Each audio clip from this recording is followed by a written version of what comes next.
What's up guys, this is DF Test Channel.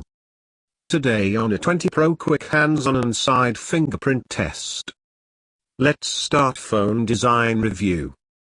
Display comes with a 6.26-inch completely bezel-less and notchless its punch-hole display which has a high resolution of 1080 by 2340 pixels.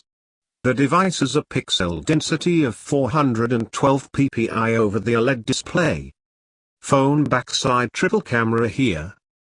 Smartphone is provided with a quad primary camera having 48MP plus 16MP plus 8MP plus 2MP lenses, which can click pictures with depth, details and brightness. It has a 32MP front lens that is too good for selfie lovers. It can also assist with video calls. The device is powered by a high-silicon Kirin 980 chip. It has an octa-core processor running at a speed of 2.6 GHz. There are Mali G76MP10 GPU and a 6GB RAM that can handle graphics and games of the device easily. Let's look fingerprint test. On a 20 Pro not have rear fingerprint and display fingerprint.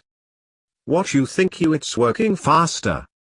Okay, first set fingerprint. Let's find out.